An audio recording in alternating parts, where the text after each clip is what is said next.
Hello everyone, Argsy here. Welcome back to Deer Creek. Now we are carrying on here with the last little piece of the wheat. This is all we had left when we finished up our live stream last weekend. So we do have only a couple more passes here. I think probably two more over there on the left hand side, and there will only be one more coming back down here, which is a fantastic position to be in, because we need to get some soybeans planted. So we need to get the straw here off the field and get these fields all ready to get the beans in. Now we've had some updates and we've got some new technology we are going to be trying out today. So the plan for today's episode: finish off the wheat. We've got the baler running around somewhere. They are baling there. You can see they're just starting in this section. We've got the bale loading trailer all up and running, and I will go and show you a little bit on that soon. If you missed the live stream, I'm going to show you how a suggestion by Mark Thor during that stream led us to being able to get things to unload. Very simple fix, so we will go and have a look at that. But once we're finished in this field and we can leave course play and auto drive to be doing the baling, we are going to head on over to the shop. We've got a soil sampling tool that we have to go and pick up from there. We are leasing. We're going to head over and do some soil sampling on field number 9. So we've obviously got access to precision farming. We have activated it, and we want to get that sampling and everything done before we make a start with our planting our soybeans. So we'll go and do that. We'll let these combines carry on running. They won't take too much longer to get this finished, and we'll go and make a start over in field 9. My plan is to try and get that all ready to plant for the end of tonight. We've only got tomorrow, the next day of July. We're running 2-day seasons. We've got 2 days of July to get our soybeans planted. So just looking here in the crop calendar, you can see right there, we're into soybeans. We've got one more day left to do it. Now, I'm just going to have a quick look at precision farming as well, because I did want to have a quick look here. Now, obviously, we can go in here. We could purchase the soil information, $51,000 to do it on field number 9. We're not going to do that. What we are going to do is we will buy it on this field when we get to the finishing harvest, $88,000.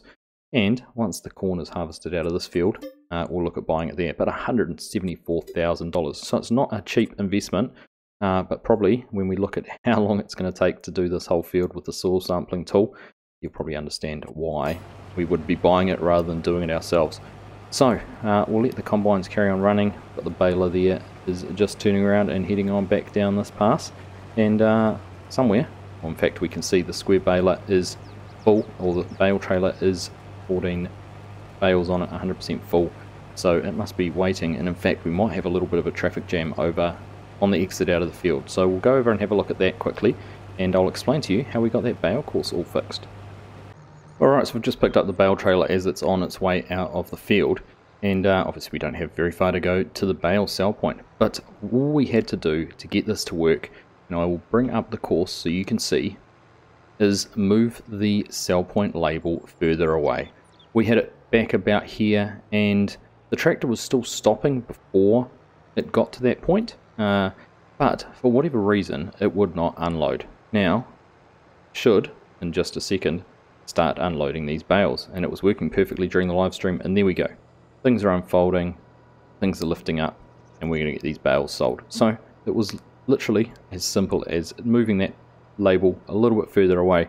There was more separation between the trigger there for the sell point and where the bales wanted to go, or where the tractor wants to go to unload. So we should be able to leave this now to keep on running around on getting all those bales picked up. Now, also, if you remember, we had 156 bales in field number 9. Let's go and take a quick look, because we're only halfway through baling this field to see how many we're up to already. 251 bales produced total, so we've got just under 100 in this field. We've produced 23 in this session, 24, so quite a few bales and halfway through. So we're going to end up with a good couple of hundred bales to collect, but the good thing is we can obviously leave this going all on its own, and it should clear all of them off before we need to be back over here and starting work in this field. So let's head on back over to the farm. In fact, I might take the fuel trailer there. We don't need that here anymore. We can take that back over to the farm. We'll go and grab the pickup and head on down to the shop to pick up our sampling device. We're just arriving down here at the dealer, and on a trailer out the front should be our setup. So you can see it sitting there already. It looks like we've got the John Deere little, it's not a gator, but the little side-by-side there. We'll get backed up to that, and we'll have a look at what we've got going on here. Alright, so you can see we've got the side-by-side, and on the back we have the Isaria Scout. So this will unfold, and it's exactly the same as what was in Precision Farming for FS19. So we'll get this down to the field, and we will run around and take some soil samples. Now, I'll see how far we can get, whether we do the whole field or not. I know it doesn't have the biggest radius. I did think they had increased the size of it from FS22, from FS19 into Farmsim 22. I thought it was a bigger sample radius, but I'm not 100% certain on that or not. But anyhow, we've got it all hooked up. Let's head on down to the field, and we'll start taking some samples. And once we're done with that, we can maybe look at purchasing the rest of the soil sampling, or see what results we get and what we might need to do to the field for our next crop. Alright, so we're parked up here. We'll just get the trailer unfolded. There we go. Right, let's go and jump into this little side-by-side and see if we are getting it offloaded.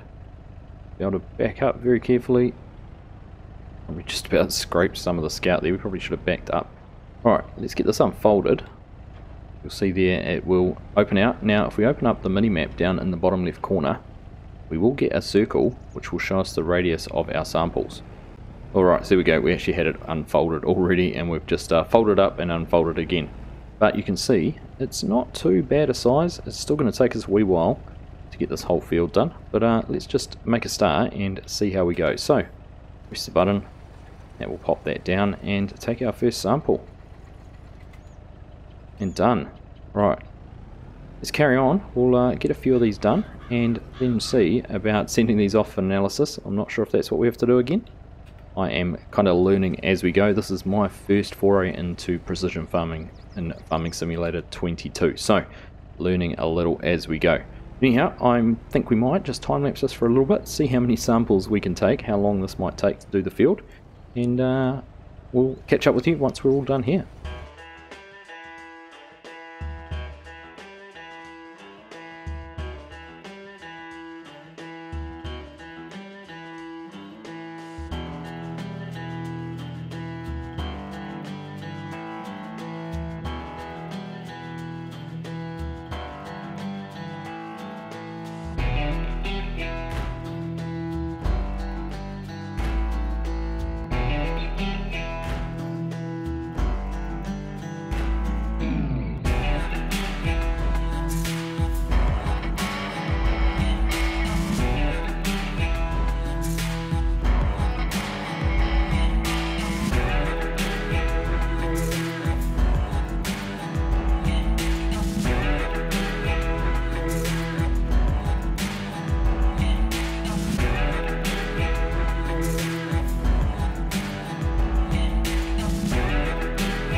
We're just getting our last couple of samples done here.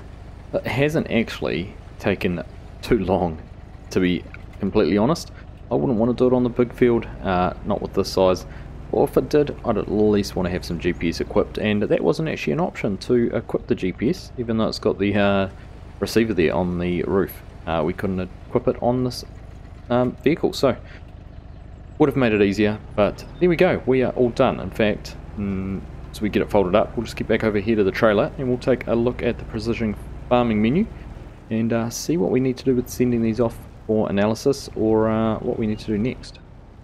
Alright, so you can see we have covered the entire field there. A few little spots here and there where the circle overlapped or didn't overlap properly, but that should give us a very good picture on the whole field. Now back in here you can see we've taken 88 samples on the menu there, and if we press Y we will send those off for analysis. So there it says the soil samples are now sent to a laboratory for analysis. You will see the results on the soil types map soon. So we are all done there with what we need to do. So we'll get this loaded back up here onto the back of the trailer, and we'll take it back down to the store. Like I said, we will get someone else to come in and take care of this on the other two fields we own, and we will just do it for this one, just to say we've tried the piece of equipment out and know what it's all about now. So get this all folded up. Can I strap it down? We'll put a couple of straps on. It looked like that locked it down. Get it folded up, and we'll go back down, head back down to the yard. We're back here at the yard. All our equipment is back here. We've got the combines and the grain cart there, and the truck is back over there underneath the silos. So let's just take a quick look, see how much wheat we managed to get off those two fields. There we are, we have 255,000 litres in storage. So I think we had about 80,000 off the first field, which must give us about 170 or so thousand litres off that second field. So not a bad little effort. We've obviously got these to get all tidied up, serviced and put away. We'll be needing them in the corn next. But before we do that, we do want to go and make a start on the planting. Now, we've obviously sent those soil samples off. It's getting a little bit late in the evening, 20 past 5. I'm just going to head into the office and see if they have come through on email yet, and see if we know exactly what we're going to have to do for planting in this next field. Alright, we're just taking a look here at our soils, and you can see we have got a selection of mainly sandy loams, a band of loam through the middle there, and just a little bit of loamy sand. So not actually too bad. We've managed to avoid the dreaded silty clay in this field, which is nice. So now that we know that, we probably need to have a look at what we're going to be planting in this field. Now the plan is obviously soybeans, and we all know soybeans do not require a huge amount of nitrogen. In fact, they don't need any at all. Just looking there at the pH levels, we're not actually looking too bad. For our lime, a little bit light. You can see there we're in about the 6.25 band across the majority of the field, so not actually too far out of the range. Nitrogen is quite low, as you would expect, because we've taken some crops off it. However, like I said, we're putting soybeans in, so we probably don't really want to be doing anything else in there. And of course, we obviously have no yield information on there or any seed rates just yet, because we haven't said what seed we're putting in. Alright, so we're just getting ourselves hooked up here to the John Deere Speed Till, and we're going to head down to that field, and we are actually going to do some light tillage on it. The reason for that is we have been offered a demo of a new planter, a case planter. We'll take a look at it in just a minute, but it is not a direct drill, unfortunately, so we do have to run and do a little bit of tillage and get the seed bed all ready to plant into. So we're going to head down, we'll get this all set up with some course play, let the worker take over and run the field for us, and then we'll head down to the shop with one of the other tractors and go and pick up the planter, get that all set up for when we're going to plant. I'm not sure if we're going to have time tonight before it gets dark, but at least we know we are going to be still in that July period where we can plant our soybeans and get things going there. Of course, we are going to have to do some tillage then in the other field, or we may just use this planter on the one field here and revert back to our air drill or one of the other planters in the bigger field where we can use those as direct drills. So we'll get down and make a start on this. It should be interesting to see what sort of effect the tillage has on our environmental score versus doing the direct drilling. So maybe that could be a little comparison we could make there between the two fields. Now we're just arriving at the field, and we're going to sail straight past it because I've done my usual trick, driven out of the yard without refueling the tractor, I figured it's probably quicker to shoot up here to the fuel station up by the grain elevator and top up the tractor there rather than go back to the yard. Alright, not the most orthodox way to refuel a tractor at the gas station with a rather large piece of tillage equipment on the back, but needs must. So we'll get this topped up and get on down to the field. We're here in the field after getting our diesel and heading off with some courseplay to make a start on the field. So we've set up 3 headland passes, we are starting on the up and down rows, and we are skipping rows. So I think we're heading over here towards about the middle of the field.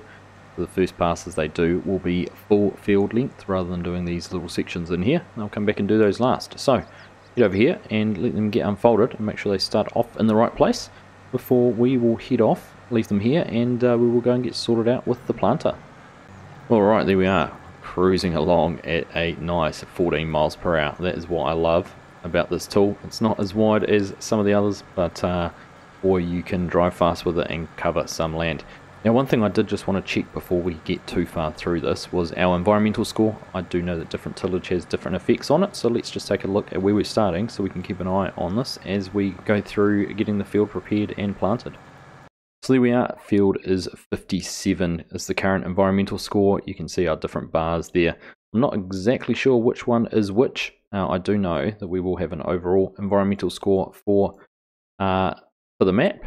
So there we go, you can see the different options there: nitrogen, pH value, weed control, soil sampling and tillage. So we'll keep an eye on this map here. When we're on the soil information, we'll keep an eye there on the bottom bar and see if this tillage has any impact on our score or not. So there you are, we can see we're heading back down and skipping that row next to us. So I think we will go and get set with the other tractor and go and get things filled up with the planter. So I think come morning time we will be all good to go. But in the meantime, we'll put together a little bit of a montage here of this beautiful 9RX doing a power of work here in the field. So we'll catch you in a minute.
We'll come back down to the yard here and grab the 8RX. We're going to head on up to the store and go and pick up this new planter, see how it all is set up and make sure it's all ready to go. So when we get back here next time, we'll be able to hit the ground running with the planting. So let's get up to the store and check it out.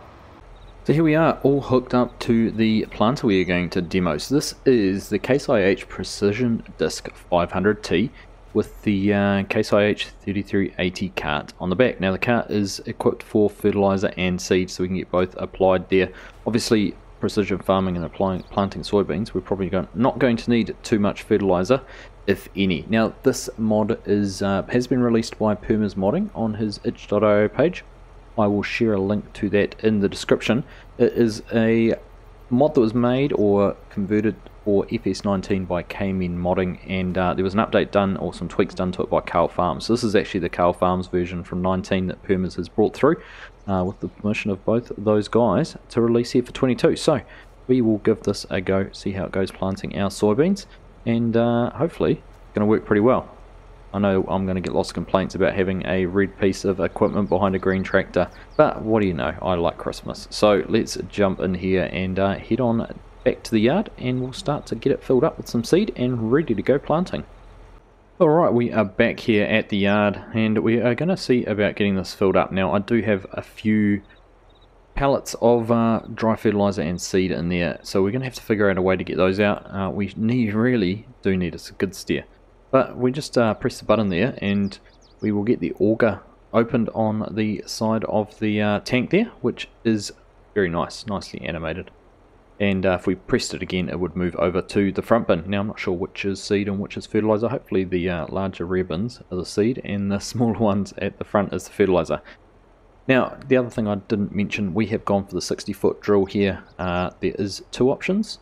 When we look in the shop, we have the 40-foot option, which requires 275 horsepower, 12.2 meters wide, or the 60-foot, obviously 18.2 meters wide, 60-foot, 425 horsepower. As for the air cart, just the one option there. It does have some different wheel options or hitch option there at the front, wheels or just a hitch, and then options for twins at the rear or a track option as well. As for the toolbars or the seeder, you can actually set these up here with a bin on the back, so you don't actually have to use the air cart. That gives you 6,000 litres of capacity, and you can also get it applied with liquid fertilizer there as well. So a few different options, again more fertilizer tanks at the front, so you don't necessarily need to use it with the air cart. And there's also a fill level monitor there that you can get applied to the front that will tell you how much product you have in it. So some nice features there as you look through the different options. Alright, well I've given it some thought. I think we might actually go and pick ourselves up a little skid steer. We've got more than enough money, so there'd be no harm in doing that.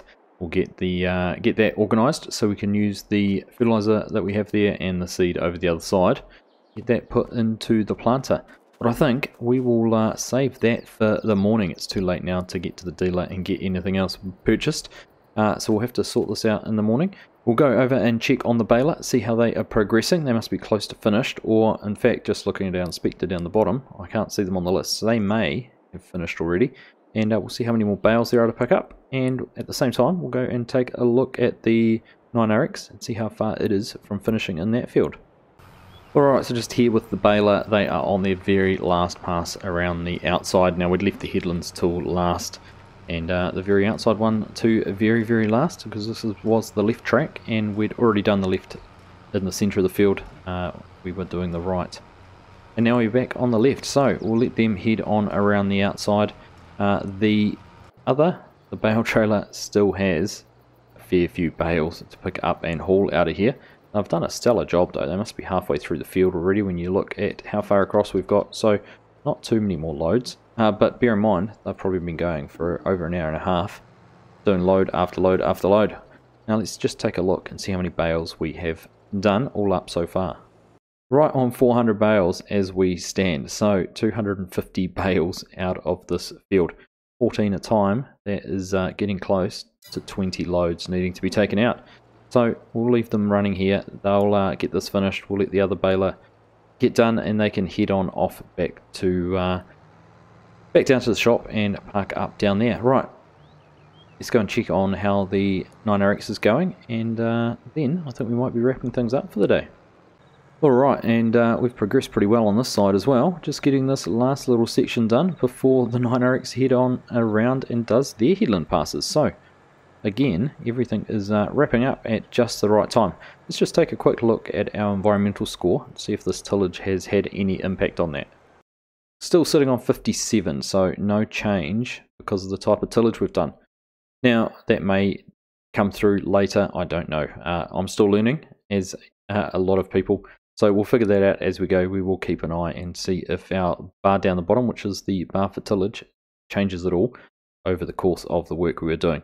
You can see there our environmental score right on 50, so nothing's up or down on any of those. Now, actually, while we're in here, let's go and get the purchase of soil information on this field. $88,000, we have finished working in it, we have finished doing everything. So let's take a look there. We have a big band of silty clay through the centre of that one. That is not going to be the best for productivity, but good to know now that we have that to worry about. pH levels a little bit all over the place, actually quite low down the bottom there. And obviously our nitrogen levels. You can see the sections which we harvested after we added precision farming in, how they are a little bit different than all over the rest of the map. So be interesting to see how things develop as we move on. So, with that in mind, I think this is a fantastic spot to wrap up this episode. We will be back with a live stream on the weekend, making a start on the planting, hopefully getting all our soybeans into the ground, and moving on, getting ready for corn harvest, and getting closer to the end of Season 2 on Deer Creek. So, as always, I hope you have enjoyed that episode. Thank you all very much for watching, and I will catch you in the next one.